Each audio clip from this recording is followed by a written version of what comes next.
या यूट्यूब चॅनलमध्ये हार्दिक स्वागत आहे. आपण पाहतात इंग्लिश ग्रामरचं लेक्चर आणि इंग्लिश ग्रामरचं लेक्चर पाहत असताना आपण या अगोदरच्या लेक्चरमध्ये ॲडजेक्टिव्ह म्हणजे विशेषणाबद्दल माहिती घेतली. विशेषणाचे 3 प्रकार जे होते ते आपण अभ्यासले आहेत. तर मग आज याच विशेषणाचे राहिलेले 2 प्रकारांचा अभ्यास आपण करणार आहोत. तर मग चला 3 प्रकारांचा अभ्यास केलेला आहे आपण. तर विशेषणाचा पुढील प्रकार अभ्यासूया. चौथा प्रकार आहे विशेषणाचा डेमॉन्स्ट्रेटिव्ह ॲडजेक्टिव्ह. डेमॉन्स्ट्रेटिव्ह ॲडजेक्टिव्ह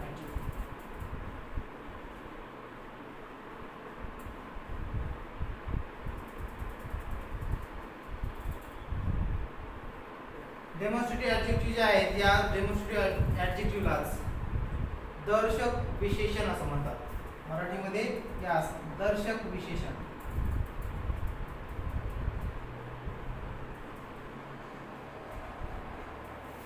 दर्शक विशेषण म्हणजे काय तर याची व्याख्या आपण अभ्यासूया. वस्तूंचा किंवा व्यक्तीचा निर्देश करण्यासाठी वस्तूंचा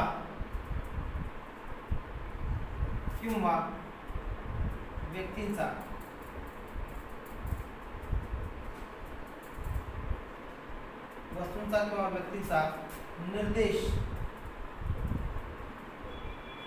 निर्देश करण्यासाठी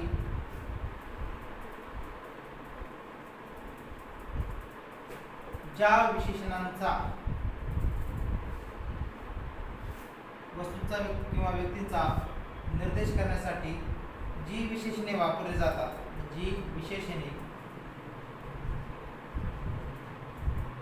वापरली जातात त्यांना डेमॉन्स्ट्रेटिव्ह ॲडजेक्टिव्ह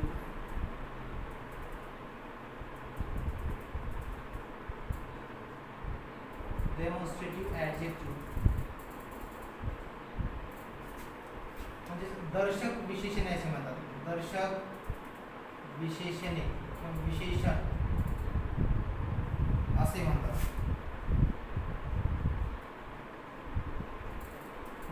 याच्या अगोदर आपण ज्यावेळेस सर्वनाम पाहिले होते, सर्वनाम आणि सर्वनामाचे प्रकार. त्या सर्वनामाच्या प्रकारामध्ये प्रकार एक आहे दर्शक सर्वनाम आणि दर्शक सर्वनाम जे आहेत तशाच प्रकारे हा सुद्धा प्रकार आहे. जर एखाद्या फक्त बदल एवढाच आहे दर्शक सर्वनाम आणि दर्शक विशेषणामध्ये की एखाद्या नामाच्या अगोदर जर हे विशेषण डेमॉन्स्ट्रेटिव्ह प्रोनाउन जे आहे ते जर वापरलं तर त्याला म्हणायचं दर्शक विशेषण. म्हणजे दर्शक विशेषण आणि ते सुद्धा जवळच्या वस्तू दर्शविण्यासाठी जर वापरलं असेल, जवळच्या वस्तूसाठी धिस किंवा दीज हे विशेषण वापरतात. तर दूरच्या वस्तूंसाठी वस्तू किंवा व्यक्तींसाठी दॅट किंवा दोज हे विशेषणांचा उपयोग केला जातो. अशी ही दर्शक विशेषणं कोणती आहेत ते आपण लिहूया. या ठिकाणी धिस आहे, धिस. त्यानंतर दीज, दोज, दॅट, हे तर विशेषण आहेतच. याशिवाय सुद्धा आणखी काही दर्शक विशेषणे आहेत ते म्हणजे सच, त्यानंतर other, any other, the same हे विशेषण जे आहेत दर्शक विशेषणे आहेत. आणि ज्यांचा जर समजा अशा प्रकारचा विशेषण एखाद्या नामा अगोदर आला असेल तर त्या नामाला किंवा त्या विशेषणाला दर्शक विशेषण म्हणजे डेमॉन्स्ट्रेटिव्ह ॲडजेक्टिव्ह असं म्हणायचं आहे. तर मग याचं एक्झाम्पल पाहूयात डेमॉन्स्ट्रेटिव्ह ॲडजेक्टिव्हचं. फॉर एक्झाम्पल पहा डेमॉन्स्ट्रेटिव्ह ॲडजेक्टिव्ह याचं उदाहरण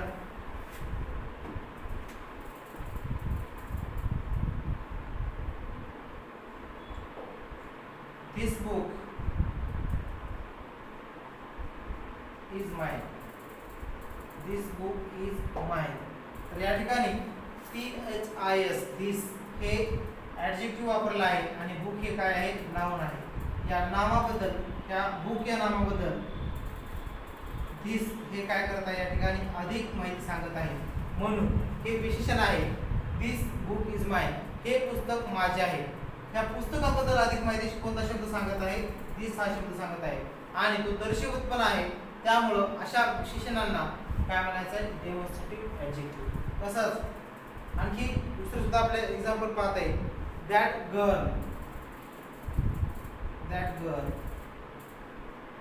is his sister. That girl is his sister. आता या ठिकाणी गर्ल हे काय आहे? नाम आहे आणि या नामाबद्दल दॅट हा शब्द अधिक माहिती सांगत आहे. म्हणून या दॅटला विशेषण म्हणायचे. पण कोणतं विशेषण आहे ते? तर ते दर्शक विशेषण. दर्शक विशेषण म्हणजे डेमॉन्स्ट्रेटिव्ह ॲडजेक्टिव्ह आहे. तर अशा प्रकारे हे विशेषण जे आहेत, विशेषणाचे प्रकार आपण अभ्यासत आहोत आणि दर्शक विशेषण आणि त्याचे वेगवेगळे जे हे आहेत वाक्य आपण अभ्यासत आहोत. त्यानंतर पुढचा प्रकार, पुढचं काही आणखी एक्झाम्पल घेऊयात दर्शक विशेषणाचे.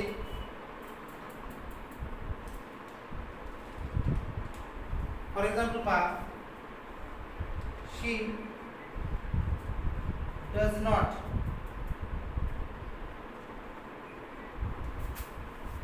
want any money. She does not want any money. या ठिकाणी काय आहे? any हे विशेषण वापरलं आहे. कोणाबद्दल? मनी या नावाबद्दल अधिक माहिती सांगणारा तो शब्द आहे any.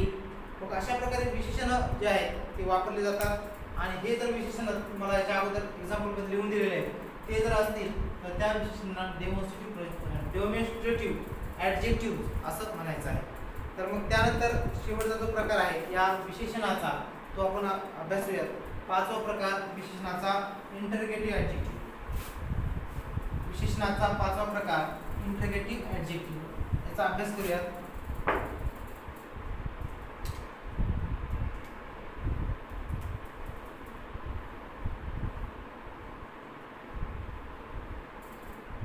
पाचवा प्रकार विशेषणाचा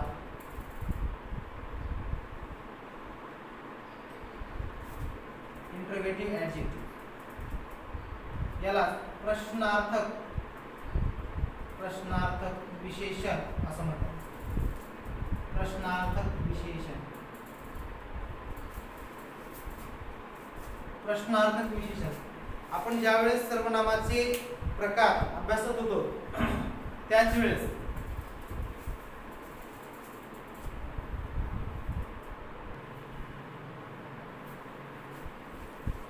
आपण याच्या अगोदर शब्दांच्या जाती हे या प्रकरणामध्ये सर्वनामाचा अभ्यास केलेला आहे आणि त्या सर्वनामाचा अभ्यास ज्यावेळेस करत होतो त्यावेळेस सर्वनामाचे प्रकारांचा अभ्यास केला आणि त्यामध्ये सुद्धा एक प्रकार होता प्रश्नार्थक सर्वनाम म्हणून. तशाच प्रकारे प्रश्नार्थक सर्वनाम जसा हा प्रकार आहे तसाच थोडंसं हे हा प्रश्नार्थक विशेषण आहे.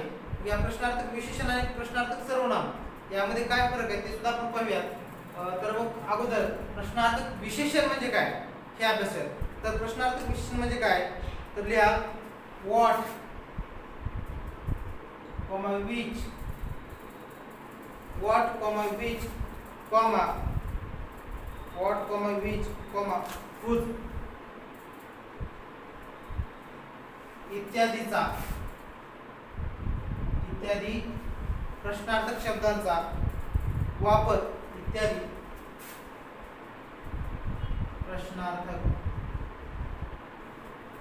प्रश्नार्थक शब्दांचा वापर नामा अगोदर किंवा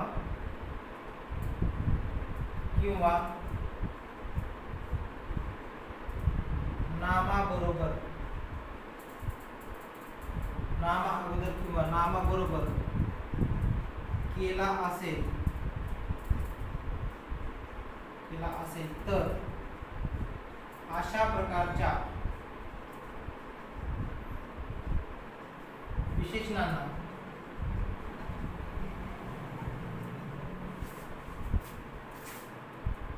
प्रश्नार्थक विशेषण, अशा प्रकारच्या विशेषणांना प्रश्नार्थक विशेषण इंटरोगेटिव्ह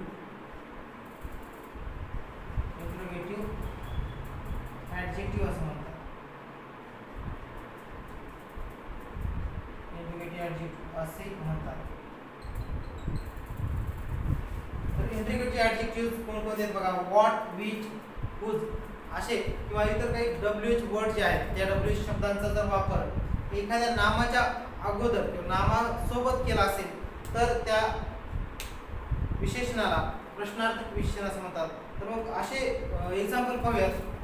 विशेषणाचं प्रश्नार्थक विशेषणाचं उदाहरण पाहूयात. त्याद्वारे आपण समजून घेऊ. What time did you get up. What time did you get up. त्या ठिकाणी पहा WH शब्द जो आहे काय आहे व्हॉट. WH व्हॉट आणि या व्हॉटच्या अगोदर व्हॉटच्या नंतर टाइम हा शब्द आलेला आहे आणि टाइम हा शब्द जो आहे टाइम हे नाउन आहे तर हा आहे ऍडजेक्टिव्ह. या ठिकाणी हा तर क्वेश्चन पण आहे. क्वेश्चन आहे म्हणून त्याला प्रश्नार्थक असं म्हणतात. प्रश्नार्थक काय आहे विशेषण आहे का प्रश्नार्थक सर्वनाम आहे. तर मग हे सुद्धा आपण अभ्यास करूया. तर मग आता बघा दिलेले वाक्य जे आहेत या नामाबद्दल हा शब्द काय करत आहे माहिती सांगत आहे आणि नामाच्या अगोदर याचा उपयोग केलेला आहे. त्यामुळं या वाक्याला हे जे वाक्य दिलेलं आहे या वाक्यामध्ये WH शब्द किंवा WH वर्ड जो आलेला वर्ड हा नामाबद्दल अधिक माहिती सांगत आहे. जर अशा प्रकारे समजा नामाच्या अगोदर हे नाम आहे त्या नामाच्या अगोदर जर असा शब्द जर आला व्हॉट, विच, हुज किंवा इतर शब्द कोणता तर त्याला म्हणायचं इंटरोगेटिव्ह ऍडजेक्टिव्ह प्रश्नार्थक विशेषण. प्रश्नार्थक विशेषण ओळखणं खूप सोपं आहे. तसंच आणखी दुसरं एक्झाम्पल पाहूया. What time did you get up. आपण जसं पाहिलं तशाच प्रकारे whose dog is this. Whose dog is this. या ठिकाणी सुद्धा पहा WHOSE हुज हे काय वापरलेलं आहे या ठिकाणी विशेषण वापरलेलं आहे आणि डॉग या नामाच्या अगोदर आहे. हुज डॉग कोणाचा कुत्रा. कुत्रा हे नाम आहे आणि कोणाचा हा शब्द प्रश्नार्थक शब्द आहे. प्रश्नार्थक शब्द जो आलेला आहे तो प्रश्नार्थक शब्द काय आहे विशेषण म्हणून वापरला आहे ठिकाणी. या ठिकाणी तो प्रश्नार्थक शब्द जरी असला तरी त्या नामाबद्दल विचारत आहे. नामाची व्याप्ती मर्यादित करत आहे आणि नामाबद्दल विशेष माहिती सांगणारा शब्द आहे. त्यामुळे याला विशेषण म्हणायचे आणि विशेषणाचा तो प्रकार कोणता आहे इंटरोगेटिव्ह ऍडजेक्टिव्ह आहे. अशा प्रकारे लक्षात ठेवायचे. याशिवाय आणखी काही एक्झाम्पल पाहू.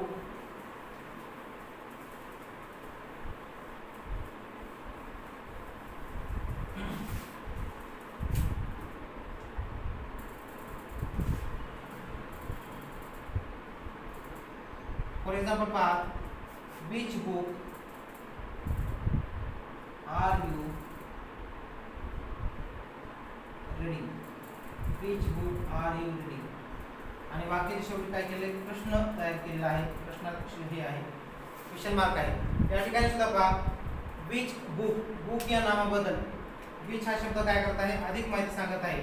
विच हा शब्द बुक या नामाबद्दल काय करत आहे अधिक माहिती सांगत आहे. त्यामुळं या विशेषणाला कोणतं विशेषण म्हणायचं आहे प्रश्नार्थक विशेषण म्हणायचं. प्रश्नार्थक कारण की प्रश्न दर्शक तो शब्द आहे आणि त्यामुळे या विशेषणाला प्रश्नार्थक विशेषण असं म्हणतात.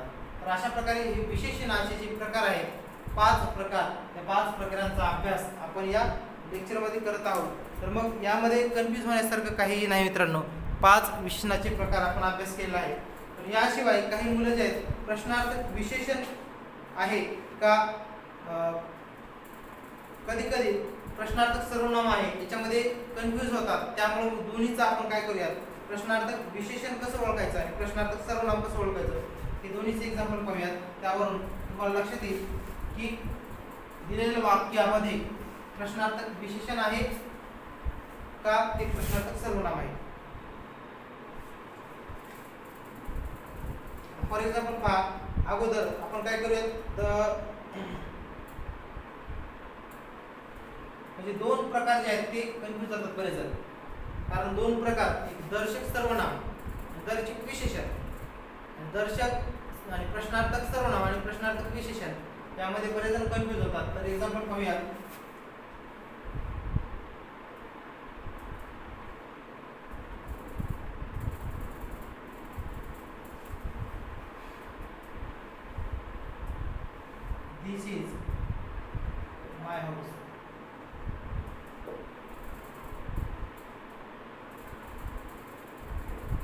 House is mine. तर पहा या वाक्यामध्ये काय केलं आहे, दिस इज माय हाऊस आणि दिस हाऊस इज माइन.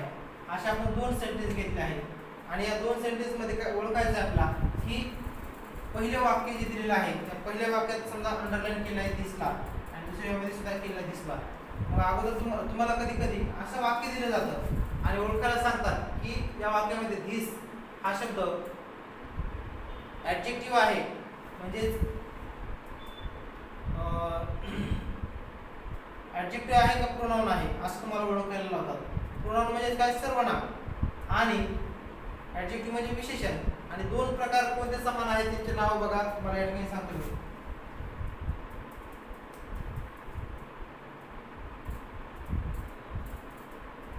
दोन्हीचे प्रकार आहेत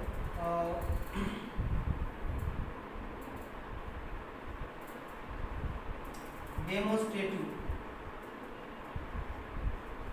प्रोनाउन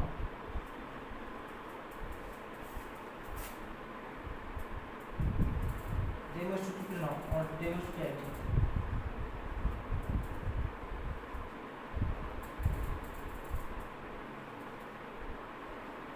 या दोन्हीमध्ये बरेच काही प्रकार. डेमॉन्स्ट्रेटिव्ह प्रोनाउन म्हणजे काय, दर्शक सर्वनाम आणि डेमॉन्स्ट्रेटिव्ह ऍडजेक्टिव्ह म्हणजे दर्शक विशेषण.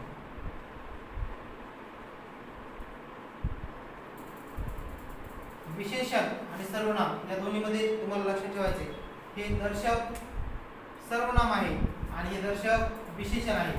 आता मग पहिल्या वाक्यामध्ये पहिले जे वाक्यामध्ये जे दिलेलं धिस आहे दोन्हीकडे शब्द समान आहेत तर त्यांचा वापर कसा केला आहे त्यानुसार आपल्याला ते बघायचे. तर मग जर दिलेल्या वाक्यामध्ये धिस दिलेला आहे, या ठिकाणी धिस आहे पहा आणि या वाक्यामध्ये सुद्धा धिस आहे, तर मग आपल्याला कसं ओळखायचंय, पहिलं वाक्य हे पहिल्या वाक्यात वापरलेलं जो धिस आहे डेमॉन्स्ट्रेटिव्ह प्रोनाउन आहे का डेमॉन्स्ट्रेटिव्ह ऍडजेक्टिव्ह आहे हे आपल्याला ओळखायचं. ते ओळखायचं जर असेल हे तुम्हाला मी शिकवत असताना सुद्धा सांगितलेलं आहे, पण तरी सुद्धा बरेच जण कन्फ्यूज होतात त्यामुळे डबल सेंटेन्स आपण घेतलेला आहे. पहा प्रोनाउन या शब्दाचा अर्थ काय, प्रोनाउन म्हणजे सर्वनाम, नामाच्या ऐवजी वापरला जाणारा शब्द म्हणजे सर्वनाम असतो आणि ऍडजेक्टिव्ह म्हणजे विशेषण, जे नामाबद्दल अधिक माहिती सांगणारा शब्द म्हणजेच विशेषण. लक्षात ठेवा मित्रांनो, जर समजा दर्शक सर्वनाम म्हणजे सर्वनामाच्या नंतर लगेच क्रियापद वापरलं जातं. सर्वनाम जे असतं त्या सर्वनामाच्या नंतर काय असतं, सहाय्यकारी क्रियापद वापरतात. पहिल्या वाक्यात पहा हे दिस हा शब्द जो आहे त्या सर्व दिसच्या नंतर काय केलं आहे, इज हे सहाय्यकारी क्रियापद लगेच वापरलं आहे आणि या ठिकाणी दिस इज माय हाऊस हे माझे घर आहे असं अर्थ होतो आणि दिस इज हाऊस इज माइन हे घर माझे आहे असं दोन्हीचा अर्थ होतो.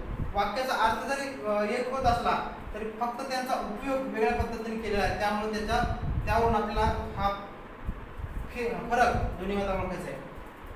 दिस इज माय हाऊस या ठिकाणी या दिसच्या नंतर काय केले, इज हे सहाय्यकारी क्रियापद वापरलेलं आहे. याच्या नंतर जर लगेच नाउन जर असतं, लगेच नाउन इथे या ठिकाणी पहा दिस याच्या नंतर लगेच नाम आहे, हे काय आहे नाम आणि हे काय असणार आहे विशेषण. म्हणून हे विशेषण आहे, कोणतं विशेषण आहे, डेमॉन्स्ट्रेटिव्ह. दिस हे शब्द दर्शक आहे, दोन्हीकडे दर्शकच आहे. दिस मग दर्शक आहे, दिस दॅट दोज दिस हे दर्शक आहे सर्वनामाचे. मग सर्वनाम असतो किंवा मग ते विशेषण त्याचा वापर कसा केला त्यानुसार त्याचा प्रकार ठरवायचा आपल्याला. म्हणून हे खालचं जे वाक्य आहे हे डेमॉन्स्ट्रेटिव्ह ऍडजेक्टिव्हचं वाक्य आहे. कशाचं, demonstrative adjective.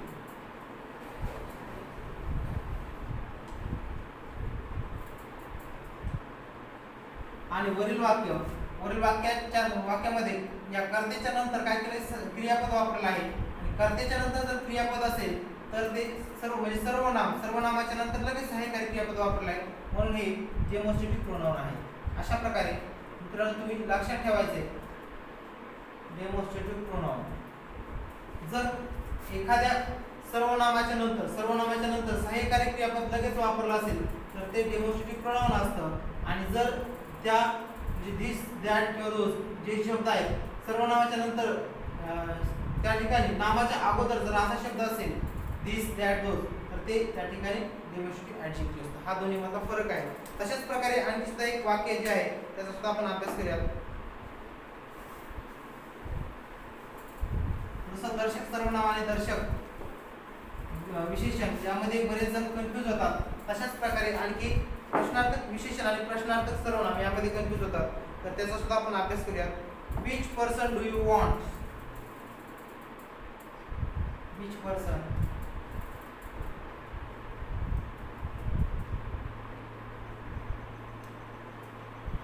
Which person do you want to see? Do you want to see? असे एक एक्झाम्पल आहे. आणि दुसरे एक्झाम्पल तुम्हाला दिलं आहे. What is your name? What is your name? असे तुम्हाला दोन प्रश्न दिले, शब्द वाक्य दिले आहेत आणि तुम्हाला अशा वाक्यामधून सांगितलं आहे की या वाक्यामध्ये जो WH वर्ड आहे तो प्रोनाउन आहे का ॲडजेक्टिव्ह आहे हे ओळखायचे. आता या ठिकाणी पहा दिलेलं वाक्य जे आहे which person do you want to see, हे WH वर्ड आहे. त्या वर्डच्या नंतर काय केलं, लगेच नाम वापरलं आहे. जर मी आता सांगितलं तुम्हाला की विशेषणाची व्याख्या काय आहे ॲडजेक्टिव्हची, विशेषण म्हणजे काय तर नामाबद्दल अधिक माहिती सांगणारा शब्द म्हणजे विशेषण. या ठिकाणी पर्सन हे काय आहे, नाम आहे, नाऊन आहे. आणि या नाऊन बद्दल विच हा शब्द काय करत आहे, अधिक माहिती घेत आहे, म्हणजे ते ॲडजेक्टिव्ह आहे. आणि म्हणून हा पहिलं जे सेंटेन्स आहे ते काय असणार आहे, ॲडजेक्टिव्ह. पण कोणता ॲडजेक्टिव्ह, इंटरोगेटिव्ह ॲडजेक्टिव्ह. आता बरेच जण म्हणजे कशात कन्फ्यूज होतात, दोन प्रकार सारखेच आहेत, इंटरोगेटिव्ह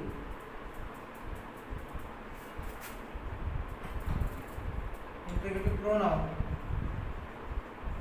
किंवा इंट्रोगेटिव्ह ॲडजेक्टिव्ह याबद्दल. इंटरोगेटिव्ह ॲडजेक्टिव्ह प्रोनाउन म्हणजे काय, हे प्रश्नार्थक सर्वनाम, प्रश्नार्थक सर्वनाम आणि इंटरोगेटिव्ह ॲडजेक्टिव्ह म्हणजे प्रश्नार्थक विशेषण. हा दोन्हीमधला फरक आहे आणि तो दोन्हीचा फरक आपल्याला लक्षात ठेवणं गरजेचं आहे. की आता पहिलं वाक्य जे दिलेलं आहे which person do you want to see, यामध्ये काय केलं आहे, नाम नंतर आहे, त्याच्या अगोदर शब्द काय केला आहे, विच वापरला आहे. आणि म्हणून हे नामाबद्दल अधिक माहिती सांगणारा शब्द आहे, म्हणून ते इंटरोगेटिव्ह प्रोनाउन आहे. काय असणार आहे, इंटरोगेटिव्ह प्रोनाउन. या ठिकाणी लिहून ठेवा. आणि अशा प्रकारे तुम्हाला लक्षात ठेवायचे वाक्य. जर तुम्हाला कसलंही वाक्य विचारलं, कोणतंही सेंटेन्स असेल त्यामध्ये तुम्ही ओळखू शकता इंटरोगेटिव्ह प्रोनाउन. आणि हा दुसरा प्रकार व्हॉट इज युअर नेम, या व्हॉट च्या नंतर काय केलं, WH वर्ड नंतर लगेच सहाय्यकारी क्रियापद वापरले. कधी भी लक्षात ठेवा व्हॉटच्या नंतर सहाय्यकारी क्रियापद असेल, सॉरी वरचं ॲडजेक्टिव्ह आहे इंटरोगेटिव्ह ॲडजेक्टिव्ह आणि खालचं जे आहे ते इंटरोगेटिव्ह प्रोनाउन आहे, इंटरोगेटिव्ह प्रोनाउन. कारण की जर कधीही प्रोनाउन जे असतं, प्रोनाउनच्या नंतर लगेच सहाय्यकारी क्रियापद वापरले असतात. सर्वनामाच्या नंतर नाम किंवा सर्वनाम वाक्यात असेल त्यानंतर लगेच सहाय्यकारी क्रियापद वापरलेले असतात. बघा WHAT वॉट नंतर काय केले, इज सहाय्यकारी क्रियापद वापरलेलं आहे. या ठिकाणी इजच असंही नाही, सहाय्यकारी क्रियापद कोणती आहेत, इज आहे, am, is, are, was, were, have, has, had अशी. कोणते सहाय्यकारी क्रियापद वापरलं असेल तर लक्षात ठेवायचे इंटरोगेटिव्ह प्रोनाउन. आणि सहाय्यकारी क्रियापद न वापरता त्याच्यानंतर कोणतंही नाम असेल ज्या WH वर्ड नंतर तर त्याला म्हणायचे इंटरोगेटिव्ह ॲडजेक्टिव्ह. मित्रांनो अशा प्रकारे खूप सोपं हा काय आहे फरक आहे दोन्हीमधला लक्षात ठेवण्यासाठी. आणि म्हणून तुम्ही लक्षात ठेवू शकता. तर मग आणखी काही या त्याच्याबद्दल विशेषणाबद्दल आपण माहिती घेऊयात. जे की काही शब्द जे आहेत, काही ING एखाद्या शब्दाला किंवा क्रियापदाला ING असा प्रत्यय लागतो. आणि ING प्रत्यय जरी लागला तरी सुद्धा त्या ING युक्त क्रियापदाला म्हणजे प्रत्यय लागल्यानंतर ते सुद्धा विशेषण एखाद्या नामाच्या अगोदर वापरतात. त्याचा उपयोग कसा आहे हे आपण अभ्यास करूयात. चला विद्यार्थी मित्रांनो, आपण क्रियापदाच्या ING युक्त रूप जे आहे त्या रूपाचा विशेषण म्हणून कशा प्रकारे उपयोग करतात त्याचा अभ्यास करणार आहोत.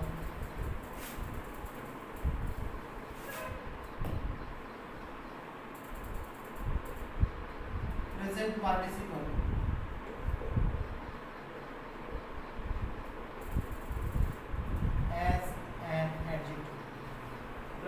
participle as an adjective. यालाच क्रियापदाच्या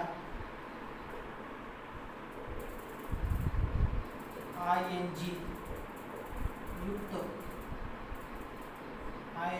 क्रियापदाच्या ing युक्त रूपाचा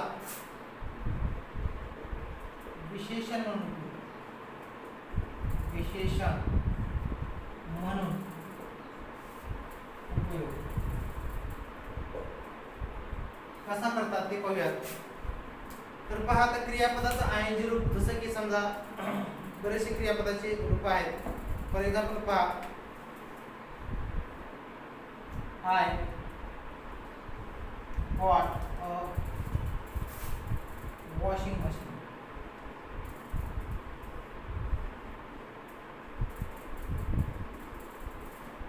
I bought a washing machine. या ठिकाणी पहा, क्रियापदाचं जे रूप आहे काय आहे, ing युक्त रूप, म्हणजेच पास्ट पार्टिसिपल. प्रेझेंट पार्टिसिपल म्हणजे काय, क्रियापदाचा ing रूप. क्रियापदाच्या मूळ रूपाला जर ing प्रत्यय लागला, जसे की राईट या क्रियापदाला रायटिंग लागलं, वॉश म्हणजे काय, धुणे. वॉश या क्रियापदाला ing लागलेला आहे. आणि म्हणून या ठिकाणी अशा प्रकारे जर समजा एखादा शब्द म्हणजे क्रियापद आणि त्या क्रियापदाला ing लागला असेल आणि ते एखाद्या जर नामाच्या अगोदर वापरलं असेल, मशीन हे नाम आहे आणि त्या नामाच्या अगोदर काय केलंय, वॉशिंग या ठिकाणी असा शब्द वापरलेला आहे. तर म्हणून हे या ठिकाणी काय म्हणून वापरलेलं आहे, ऍडजेक्टिव्ह म्हणून वापरलेलं आहे. जर समजा वाक्य जर असं असतं,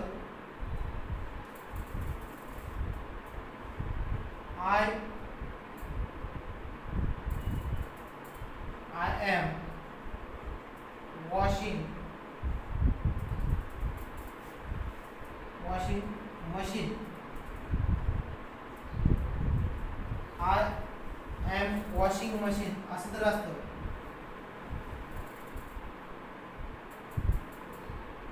वॉशिंग क्लॉथ असं बोलूयात.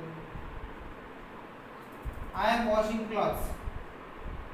मी कपडे धुत आहे. या ठिकाणी हे जे क्रियापद आहे ते क्रियापदाचं रूप आहे, वर्ब म्हणून वापरलेलं आहे.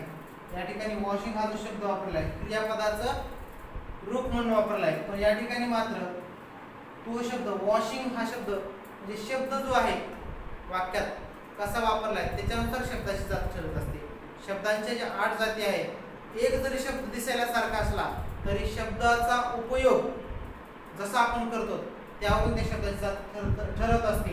आणि या ठिकाणी वॉशिंग हा शब्द जरी सारखा असला पण या ठिकाणी मशीन या शब्दाच्या अगोदर तो वापरलेला आहे आणि त्याच्या अगोदर क्रियापद, सहाय्यकारी क्रियापद नाही, म्हणजे मेन वर्ब जरी असले, या ठिकाणी मेन वर्ब म्हणून उपयोग आहे, पण या ठिकाणी ते हाच शब्द वॉशिंग हा शब्द ऍडजेक्टिव्ह म्हणून वापरलेला आहे.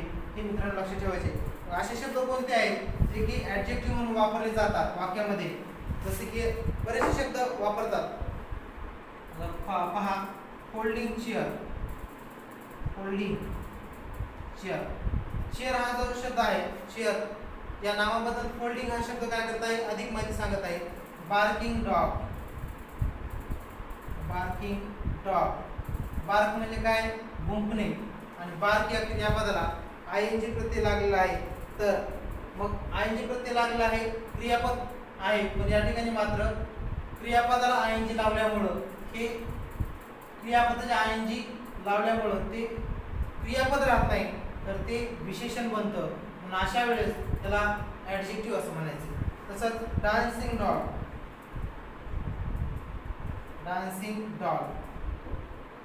डान्स हे मूळ क्रियापद आहे, क्रियापद त्याला ing लागला आणि या डॉल या नामाच्या अगोदर त्याचा उपयोग जर केला असेल तर ते झालं ऍडजेक्टिव्ह, ते झालं विशेषण. तशाच प्रकारे मग आणखी कोणते म्हणजे जे क्रियापद आहेत त्यांना जर अशा प्रकारे त्याचा उपयोग केला असेल तर त्यांना ते ऍडजेक्टिव्ह असं म्हणायचं. रन हे मूळ क्रियापद आणि त्या क्रियापदाला ing लागले आहे आणि ते नामाच्या अगोदर जर वापरलं असेल तर त्या ठिकाणी त्याचा उपयोग क्रियापद म्हणून करत नाही तर त्या ठिकाणी तो विशेषण म्हणून कार्य करत असतं. हे लक्षात ठेवा. तर अशाच प्रकारे जर एखाद्या वेळेस क्रियापदाचं तिसरं रूप तुम्हाला दिलं असेल आणि त्या क्रियापदाच्या तिसऱ्या रूपाचा सुद्धा विशेषण म्हणून कधी कधी उपयोग केला जातो, तो कसा करतात ते सुद्धा पाहू.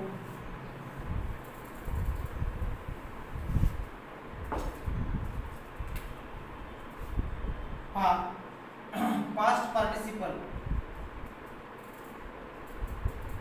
as an adjective.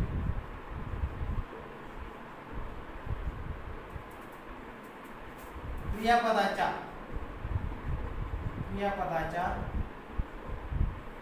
तिसऱ्या रूपाचा विशेषण म्हणून उपयोग. क्रियापदाचं तिसरं रूप जे असतं त्या तिसऱ्या रूपाचा विशेषण म्हणून उपयोग कधी कधी केला जातो. तर मग कसा करतात? फॉर एक्झाम्पल पहा,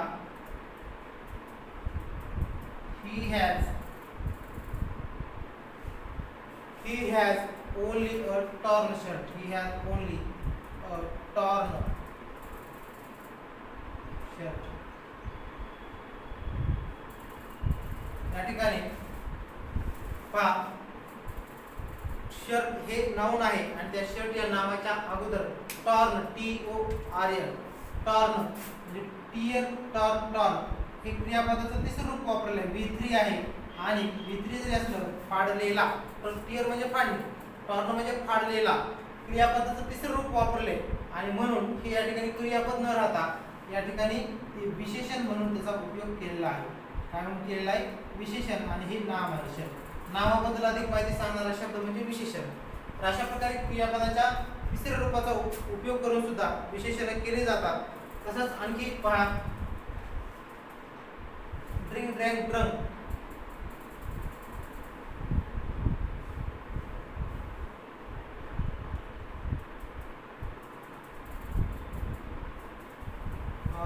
आणखी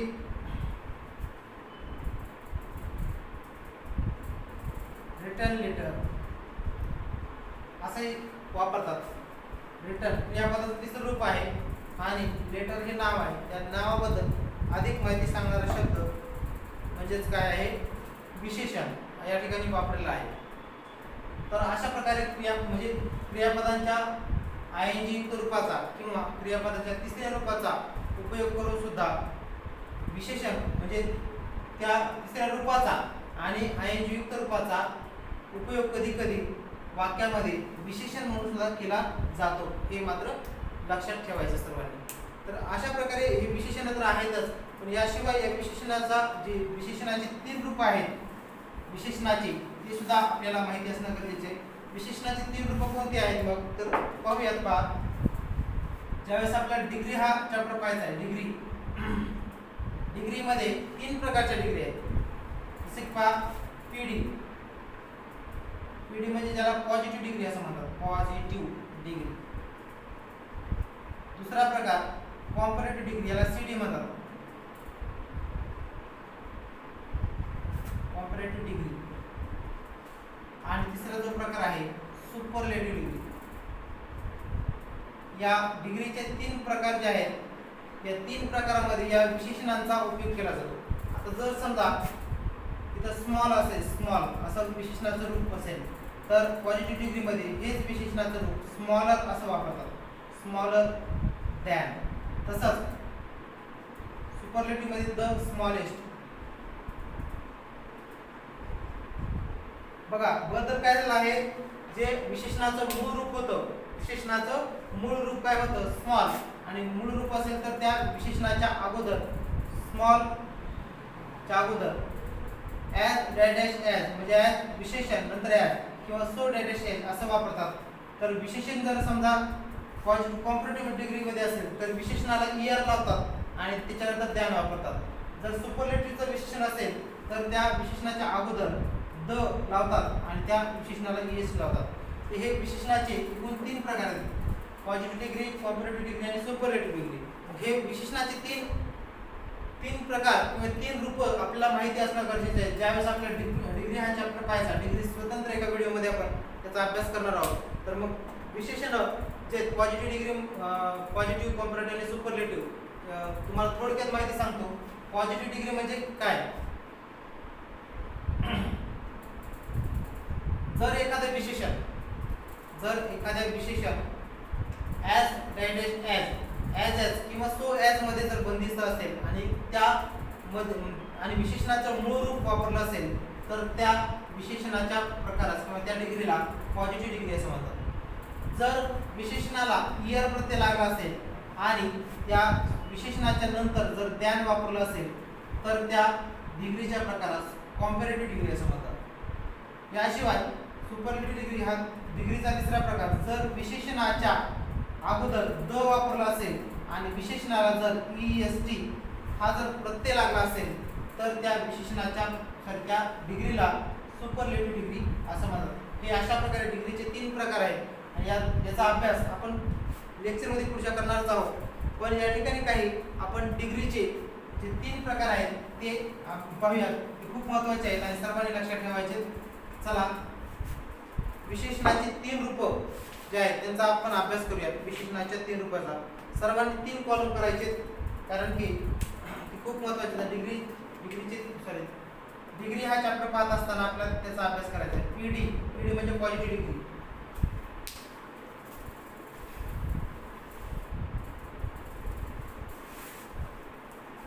तर पहा, पीडी हा पहिला कॉलम, सीडी हा दुसरा कॉलम. सीडी म्हणजे कॉम्पॅरेटिव्ह डिग्री आणि हा एसडी म्हणजे सुपरलेटिव्ह डिग्री. हे डिग्रीचे जे 3 प्रकार आहेत त्यांच्यामध्ये यांचा उपयोग होतो आणि सर्वांनी लक्षात ठेवायचे. पीडी म्हणजे पॉझिटिव्ह डिग्री, सीडी म्हणजे सुपरलेटिव्ह डिग्री आणि एसडी म्हणजे सीडी म्हणजे कॉम्पॅरेटिव्ह, एसडी म्हणजे सुपरलेटिव्ह. तर पहा, जर समजा तुम्हाला स्मॉल असं एखादं विशेषण दिलं असेल तर स्मॉल या विशेषणाचं कॉम्पॅरेटिव्ह डिग्रीमध्ये काय होतं, स्मॉलर, आणि सुपरलेटिव्ह मध्ये होतं स्मॉलेस्ट. तसंच बिग असं दिलं, बिग याचं होतं बिगर, बिगेस्ट. टॉल दिलं, टॉल, टॉलर, टॉलेस्ट. काही विशेषणं जे आहेत त्या विशेषणाला इयर लागत नाही, मग ते सुद्धा काय आपल्याला महत्त्वाचे आहेत. जसं की ब्युटिफुल, ब्युटिफुल या विशेषणाच्या अगोदर मोर लावतात आणि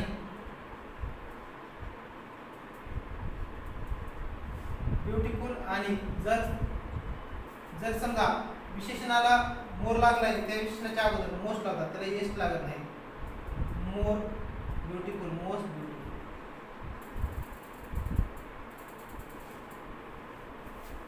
त्यानंतर असेच काही विशेषण आहेत. त्यानंतर काही विशेषणं जे आहेत विशेषणाचे वेगळे रूप होतात. जसं की समजा गुड, तिथं होतं बेटर आणि बेस्ट. गुड, बेटर, बेस्ट हे अशा प्रकारे वेगळे सुद्धा रूप काय होतात. आता बॅड, वर्स, WORST, वर्स आणि वर्स्ट असे विशेषणाचे वेगळे सुद्धा रूप आहेत, ते आपल्याला माहिती असणं गरजेचं आहे. त्यानंतर याशिवाय easy, regular, easy, easier, easiest, easy, easier, easiest असे वेगवेगळे विशेषणाचे हे 3 रूप त्यांचा आपण या ठिकाणी थोडक्यामध्ये अभ्यास म्हणजे केलेला आहे. याला पीडी म्हणजे म्हटल्यास तुम्ही इथे लिहू शकता पॉझिटिव्ह डिग्री,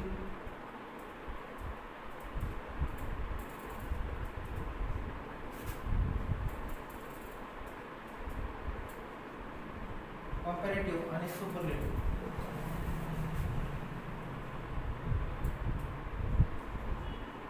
तर मी या ठिकाणी तुम्हाला मोजके दिले आहेत आणि याशिवाय आणखी एक विशेषणाचे वेगवेगळे रूप आहेत, त्यांचा अभ्यास तुम्ही वेगवेगळ्या पुस्तकामधून शोधून ते चांगल्या प्रकारे लक्षात ठेवायचे आणि करायचा आहे. तर तर अशा प्रकारे विशेषण आणि विशेषणाचे जे उपप्रकार होते त्यांचा आपण अभ्यास केलेला आहे.